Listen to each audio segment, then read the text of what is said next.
ಮಳೆ ಆಶ್ರಯಿಸಿರುವ ಶಿಡ್ಲಘಟ್ಟ ತಾಲೂಕಿನ ಲಕ್ಕಹಳ್ಳಿಯ ರೈತ ಕಾಂತರಾಜ್ ತಮ್ಮ ಕೊಳವೆ ಬಾವಿ ನೀರು ಬಳಕೆ ಮಾಡಿ ವೈಜ್ಞಾನಿಕ ವಿಧಾನ ಅನುಸರಿಸಿ ದಕ್ಷಿಣ ಆಫ್ರಿಕಾದ ಡಾರ್ಪರ್ ತಳಿ ಅಭಿವೃದ್ಧಿ ಮಾಡಿದ್ದಾರೆ. ಡಾರ್ಪರ್ ಕುರಿಯನ್ನು ಕನಕಪುರ ತಾಲೂಕಿನಿಂದ ಖರೀದಿಸಿ ತಂದು ಅಭಿವೃದ್ಧಿಪಡಿಸಿದ್ದಾರೆ.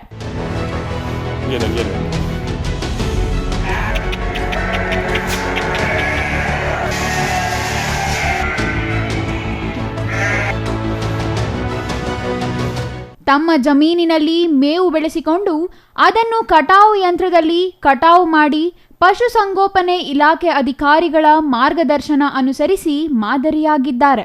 ಮಾರುಕಟ್ಟೆಯಲ್ಲಿ ಹೊಸ ತಳಿಗಳು ಬರುತ್ತಿದ್ದು ಕೇವಲ 2 ಕುರಿಗಳನ್ನು ತಂದು ಅವುಗಳನ್ನು ಪೋಷಣೆ ಮಾಡಿ ಪ್ರಸ್ತುತ 150ಕ್ಕೂ ಅಧಿಕ ಡಾರ್ಪರ್ ತಳಿ ಅಭಿವೃದ್ಧಿಪಡಿಸಿದ್ದಾರೆ. ಕೊಬ್ಬಿನಾಂಶ ತೀರಾ ಕಡಿಮೆ ಇರುವ ಡಾರ್ಪರ್ ಕುರಿಗೆ ಬೇಡಿಕೆ ಹೆಚ್ಚಾಗಿದ್ದು ರೋಗ ನಿರೋಧಕ ಶಕ್ತಿ ಹೊಂದಿರುವ ಈ ತಳಿಯ ವಿಶೇಷ ಎನ್ನುತ್ತಾರೆ ಕಾಂತರಾಜ್.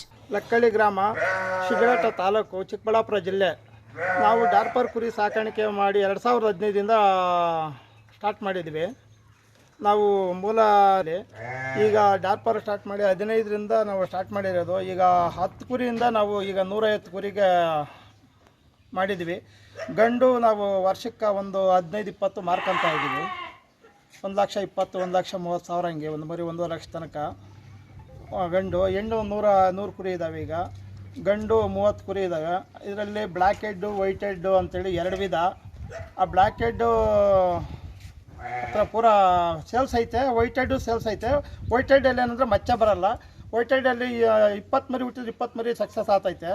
ಬ್ಲ್ಯಾಕ್ ಹೆಡ್ಡಲ್ಲಿ 20 ಮರಿ ಹುಟ್ಟಿದ್ರೆ ಒಂದು 5 ಮರಿ ಸಕ್ಸಸ್ ಆಗ್ತೈತೆ. ಇದು ನಮ್ಮ ಮಾಮೂಲಿ ರಾಮ್ಲೈಟು, ಬಂಡೂರು ಬಂದಂಗೆ ಇದರಲ್ಲಿ ಕೊಬ್ಬಿನಾಂಶ ಅದು ಇದು ಬೆಳೆಯಲ್ಲ. ಇದರಲ್ಲಿ ಏನು ಮಾಂಸ್ ಲೇಯರಲ್ಲಿ ಮಾತ್ರ ಬರ್ತೈತೆ ಅಷ್ಟೇ. ಇದರಲ್ಲಿ ಕೊಬ್ಬಿನಾಂಶ ಬರಲ್ಲ. ಆಂಟಿಬ್ಯಾಕ್ಟೀರಿಯಸ್ ಜಾಸ್ತಿ ಐತೆ ಇದರಲ್ಲಿ. ಅದರಿಂದ ಕಾಯಿಲಾಕು ತಡಿತೈತೆ. ಅದನ್ನು ನಾವು ಉದ್ದೇಶದಿಂದ ಇದನ್ನು ಬೆಳೆಸ್ಬೇಕಂತೇಳಿ ನಾವು ಅಂದ್ಕೊಂಡಿದ್ವಿ. 2015ರಲ್ಲಿ ನಾವು ಗಣತ ಹಾಕೊಂಬಂದು ಬೆಳವಣಿಗೆ ಮಾಡ್ತಾಯಿದ್ವಿ. ಛಾಯಾ ರಮೇಶ್, CTV ನ್ಯೂಸ್, ಶಿಡ್ಲಘಟ್ಟ.